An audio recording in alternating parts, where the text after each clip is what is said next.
Godwin John ministries வழங்கும் தினம் ஒரு சத்திய வார்த்தை. இந்த ஆடியோ நிகழ்ச்சிக்கு உங்களை அன்புடன் வரவேற்கிறோம்.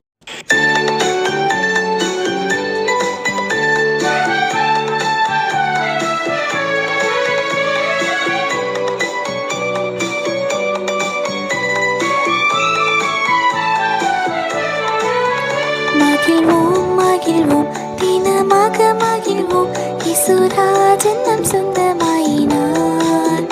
இந்த பாடலத்தின் சொந்தக்காரர் அவர், இந்த உள்ளத்தின் சொந்தமானார். ஆனந்தமே பரமானந்தமே, இது மாபெரும் பாக்கியமே. இந்த பாடலத்தின் சொந்தக்காரர் அவர், இந்த உள்ளத்தின் சொந்தமானார்.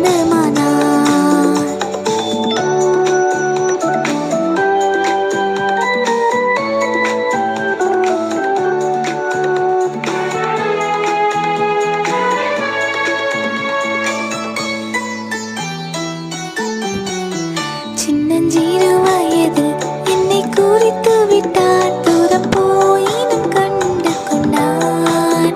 தமது ஜீவனை எனக்கும் அளித்து ஜீவன் பெற்றுக்கொள் என்று உரைத்தார். ஆனந்தமே பரமானந்தமே, இது மாபெரும் பாக்கியமே. இந்த பாடலத்தின் சொந்தக்காரர் அவர், இந்த உள்ளத்தின் சொந்தமானார்.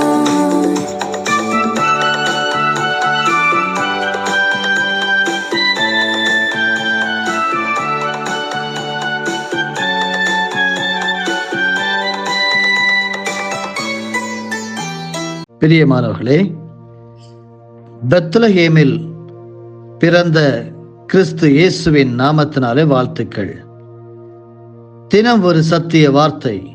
இந்த நாளுக்குரிய தியானத்தின் தலைப்பு தினசரி கிறிஸ்து ஜெயந்தி. ஏசாயா 9:6 சொல்லுகிறது, அவர் நாமம் அதிசயமானவர், ஆலோசனை கர்த்தா, வல்லமையுள்ள தேவன், நித்திய பிதா, சமாதான பிரபு.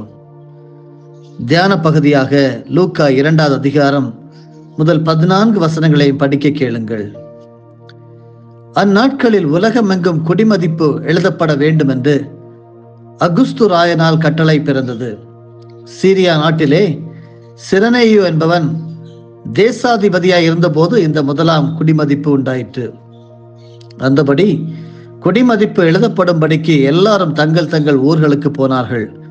அப்பொழுது யோசேப்பும் தான் தாவீதின் வம்சத்தானும் குடும்பத்தாருமாய் இருந்தபடியினாலே தனக்கு மனைவியாக நியமிக்கப்பட்டு கர்ப்பவதியான மரியாளுடனே குடிமதிப்பு எழுதப்படும்படி கலிலேய நாட்டில் உள்ள நாசரேத்தூரிலிருந்து யூதேயா நாட்டில் உள்ள பெத்லஹேம் என்னும் தாவீதின் ஊருக்கு போனான். அவ்விடத்திலே அவர்கள் இருக்கையில் அவளுக்கு பிரசவ காலம் நேரிட்டது. அவள் தன் முதற் பேரான குமாரனை பெற்று சத்திரத்திலே அவர்களுக்கு இடம் இல்லாதிருந்தபடியினால் பிள்ளையை துணிகளில் சுற்றி முன்னணையிலே கிடத்தினாள். அப்பொழுது அந்த நாட்டிலே மேய்ப்பர்கள் வயல் வெளியில் தங்கி ராத்திரியிலே தங்கள் மந்தையை காத்து கொண்டிருந்தார்கள். அவ்வேளையில் கர்த்தருடைய தூதன் அவர்களிடத்தில் வந்து நின்றான். கர்த்தருடைய மகிமை அவர்களை சுற்றிலும் பிரகாசித்தது. அவர்கள் மிகவும் பயந்தார்கள். தேவதூதன் அவர்களை நோக்கி, பயப்படாதிருங்கள், இதோ எல்லா ஜனத்துக்கும் மிகுந்த சந்தோஷத்தை உண்டாக்கும் நற்செய்தியை உங்களுக்கு அறிவிக்கிறேன். இன்று கர்த்தராகிய கிறிஸ்து எனும் இரட்சகர் உங்களுக்கு தாவீதின் ஊரிலே பிறந்திருக்கிறார். பிள்ளையை துணிகளில் சுற்றி முன்னணையிலே கிடத்தியிருக்க காண்பீர்கள். இதுவே உங்களுக்கு அடையாளம் என்றார். அந்த க்ஷணமே பரமசேனையின் திரள் அந்த தூதனுடனே தோன்றி, உன்னதத்தில் இருக்கிற தேவனுக்கு மகிமையும் பூமியிலே சமாதானமும் மனுஷர் மேல் பிரியமும் உண்டாவதாக என்று சொல்லி தேவனை துதித்தார்கள். அல்லேலூயா. அன்பானவர்களே, நம்முடைய பரிசுத்த வேதாகமத்திலே பயப்படாதிருங்கள், ஃபியர் நாட் என்று சொல்லி 365 முறை வருகிறது என்பது உங்களுக்கு தெரியுமா? ஒவ்வொரு நாளும் ஒரு வருடத்திலே நம்முடைய கர்த்தர் நமக்கு தரக்கூடிய வார்த்தை என்னவென்றால், பயப்படாதிருங்கள், ஃபியர் நாட். கிறிஸ்து பிறப்பை அர்த்தத்துடன் கொண்டாடுவதற்கான சில படிப்பினைகளை மத்தேயு மற்றும் லூக்கா சுவிசேஷங்களிலிருந்து இன்று கற்றுக்கொள்வோம். முதலாவதாக துதியின் சத்தத்தை உயர்த்துங்கள். 2 கொரிந்தியர் 9வது அதிகாரம் வசனம் 15 சொல்லுகிறது, தேவன் அருளிய சொல்லி முடியாத ஈவுக்காக அவரை கம்பீரமாய் பாடுங்கள் என்று. கிறிஸ்துவின் பிறப்பு பரத்தையும் இகத்தையும் பரவசத்தில் ஆழ்த்திற்று. மாபெரும் தூதர் திரள் தேவனுக்கு மகிமை என ஆர்ப்பரித்தது என்று லூக்கா 2:14 படிக்க முடிகிறது. மத்தேயு 2வது அதிகாரம் 10ஆம் வசனத்திலே ஞானிகள் அந்த நட்சத்திரத்தை கண்டபோது அடக்க முடியாத ஆனந்தம் கொண்டனர் என்று படிக்கிறோம். லூக்கா 2:10 மேய்ப்பருக்கு அது மிகுந்த சந்தோஷத்தை உண்டாக்கிற்று என்று படிக்கிறோம். இனி இவ்வுலகில் இருக்க தேவையில்லை, பரத்திற்கு சென்று விடலாம் என்னும் அளவிற்கு சிமியோன் பாலகன் இயேசுவை கையில் ஏந்தியவுடன் பூரித்தான் என்று லூக்கா 2வது அதிகாரம் வசனங்கள் 25 முதல் 30 வரையில் நாம் படிக்க முடிகிறது. அருமையானவர்களே, பாடுவதை ஒலித்தட்டுகளையே செய்துவிட வேண்டாம். புத்தாடை உடுத்துவதும் விருந்து உண்பதும் கிறிஸ்து உதித்தார் எனும் நமது பேர் ஆனந்தத்தின் வெளிப்பாடாகவே இருக்க வேண்டும். தனது ஆண்டவரை வெளியே கதவடைத்துவிட்டு தனது ஆராதனைகளை நடத்தி கொண்டிருந்த லவோதிக்கேயா சபை போல நாம் இருக்கக்கூடாது. வெளிப்படுத்தல் 3:20 நமக்கு அதை கற்றுத்தருகிறது. அவர் நம்முடன் விருந்துண்ண விரும்புகிறார். சாப்பாட்டு மேசையில் அவரையே நமது உரையாடலின் கருத்தாய் கொள்ளும் போது அது சாத்தியமாகிறது. இரண்டாவதாக, கிறிஸ்தவர் அல்லாதோரை சந்தியுங்கள். இயேசுவின் பிறப்பு கிறிஸ்தவ மக்களுக்கு மட்டுமல்ல, அருமையானவர்களே, எல்லா மக்களுக்கும் மகிழ்ச்சியை உண்டாக்கும் நற்செய்தி என்று லூக்கா 2:10 படித்தோம். அருமையானவர்களே, இந்த செய்தியை அன்று மேய்ப்பர்கள் சரிவர புரிந்ததாலேயே அவர்கள் அதை பறைசாற்றினார்கள் என்று சொல்லி அந்த லூக்கா 2வது அதிகாரம் வசனம் 17 சொல்லுகிறது. கண்டு அந்த பிள்ளையை குறித்து தங்களுக்கு சொல்லப்பட்ட சங்கதியை பிரசித்தம் பண்ணினார்கள் என்று சொல்லி நாம் படிக்க முடிகிறது. நாம் கிறிஸ்துவின் 2ஆம் வருகையை பற்றி நாம் பேசிக் கொண்டிருக்கிறோம் என்று. ஆனால் அவரது முதல் வருகையே இன்னும் பல கோடி மக்களுக்கு தெரியாது. கிறிஸ்துமஸ் பவனி குழுக்கள் கிறிஸ்தவர் அல்லாதோரின் இல்லங்களுக்கு பாடிக்கொண்டு போனால் என்ன அருமையானவர்களே, கிறிஸ்துமஸ் அன்று நமது தெருவில் உள்ள இந்துக்கள் முகமதியர் வீடுகளுக்கெல்லாம் சென்று பலகாரங்களும் ஒரு புதிய ஏற்பாடும் கொடுத்தால் என்ன? கிறிஸ்தவர் அல்லாத பிள்ளைகளுக்கென்றே ஒரு கிறிஸ்துமஸ் மரவிழா நடத்தும்படி நமது பிள்ளைகளை ஊக்குவித்தால் என்ன? மெழுகுவர்த்திக்கு பதிலாக சிட்டி விளக்கும் மேலை நாட்டு பாடல்களுக்கு பதிலாக இந்திய இசை பண்களும் பயன்படுத்தலாமே. கேண்டில் ஸ்டிக் என்ற ஆங்கில பதத்தை தமிழ் வேதாகம மொழிபெயர்ப்பாளர்கள் குத்துவிளக்கு என்றுதானே தமிழாக்கினார்கள். வெளிப்படுத்தல் 1:20 வாசித்து பாருங்கள். கிறிஸ்தவம் மேலை நாட்டு மார்க்கம் என்ற இந்தியரின் எண்ணம் தவறு என்று நிரூபிக்க நாம் என்னதான் செய்துவிட்டோம்? சிந்தியுங்கள். கிறிஸ்துவிடம் இந்தியரை கொண்டு வர வேண்டும் என்றால் இந்தியரிடம் கிறிஸ்துவை முதலாவது நீங்கள் கொண்டு போக வேண்டும். லூக்கா எழுதின சுவிசேஷம் 1வது அதிகாரம் வசனம் 53 சொல்லுகிறது, பசித்தோரை நலன்களால் நிரப்பி செல்வரை வெறுங்கையாய் அனுப்பிவிடுகிறார் என்று. அர்த்தமுள்ள வகையில் கிறிஸ்து ஜெயந்தியை எப்படி கொண்டாடுவது என்று தொடர்ந்து கவனிப்போம். மூன்றாவதாக, எளியோரை நினைப்போம். முன்னணை காட்சியை சித்தரிக்கும் கிறிஸ்து ஜெயந்தி வாழ்த்து மடல்களே பிரபலமானவை. தமது மகன் பிறப்பதற்கு வசதியானதொரு வீட்டை அமைத்து கொடுப்பதை விட லகுவானது பிதாவானவருக்கு வேறு இல்லை.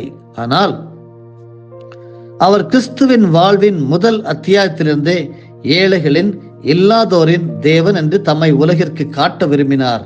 சிறையில் அடைக்கப்பட்ட யோவான் இயேசுதான் வரவேண்டிய மெசியாவா என்று குழம்பி நின்ற வேளையில் அவரது சீடர் மூலம் இயேசு சொல்லி அனுப்பிய தவறாத அடையாளம் தரித்திரருக்கு சுவிசேஷம் அறிவிக்கப்படுகிறது என்பதை மத்தேயு 11 வசனங்கள் 2 முதல் 5 வரையிலும் நாம் கண்டுகொள்ள முடிகிறது.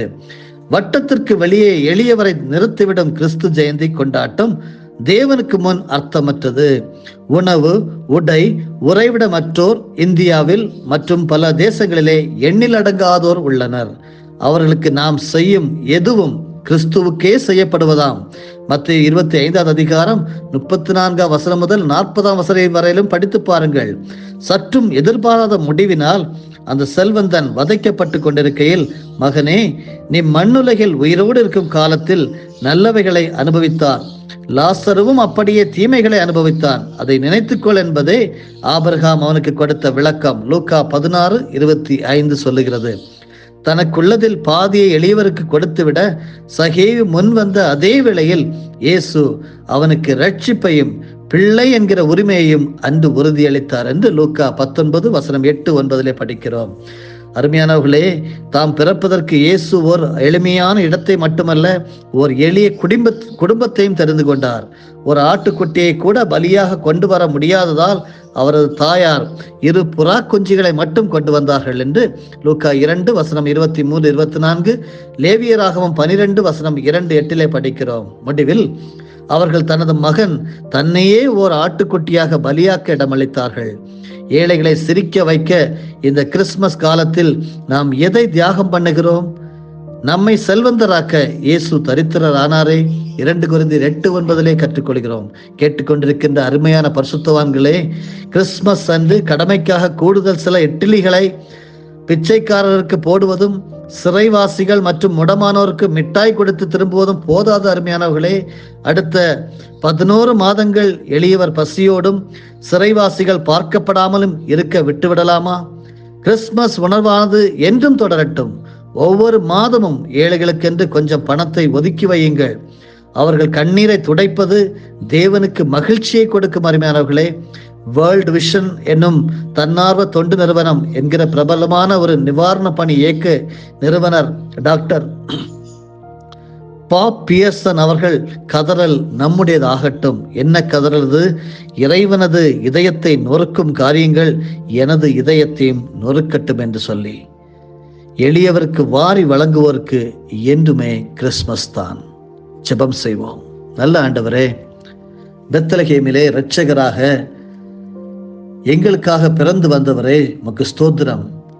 பயப்படாதிருங்கள், இதோ எல்லா ஜனத்துக்கும் மிகுந்த சந்தோஷத்தை உண்டாக்கும் நற்செய்தியை உங்களுக்கு அறிவிக்கிறேன் என்று சொல்லி அன்று சொன்ன வார்த்தை எங்கள் இருதயங்களிலே பூரிக்கிறது. நாங்கள் மகிழ்ச்சி அடைகிறோம். மிகுந்த சந்தோஷத்தை உண்டாக்கக்கூடிய இந்த நற்செய்தியை நாங்கள் அநேகருக்கு ஆண்டவரே நாங்கள் பிரபலப்படுத்தத்தக்கதாக, பிரசித்தம் பண்ணத்தக்கதாக, அந்த மேய்ப்பர்கள் என்ன செய்தார்களோ அப்படி நாங்கள் செய்யத்தக்கதாக எங்கள் ஒவ்வொருவரையும் அர்ப்பணிக்கிறோம்.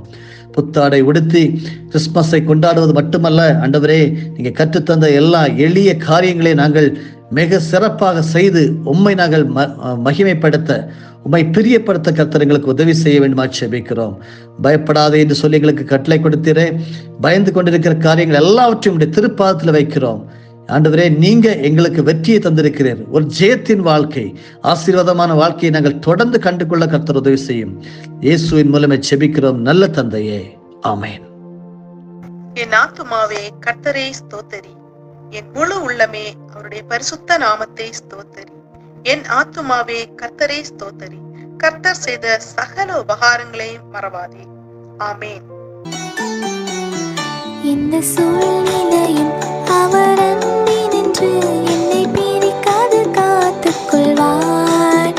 என்னை நம்பி அவர் தந்த பொறுப்பதனை அவர் வரும் வரை காத்துக் கொள்வேன்.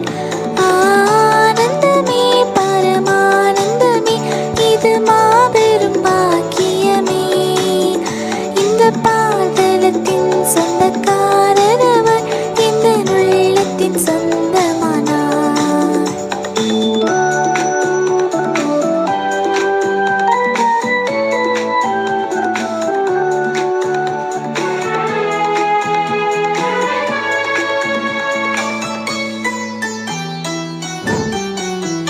அவர் வரும் நாளிலே என்னை காணமசித்து அன்பாய் கூப்பிட்டு சேர்த்துக் கொள்வார்.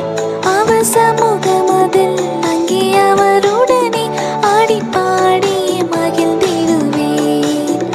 ஆனந்தமே பரமானந்தமே, இது மாபெரும் பாக்கியமே. இந்த பாதலத்தின் சொந்தக்காரர் அவர், இந்த உள்ளத்தின் சொந்தமானார்.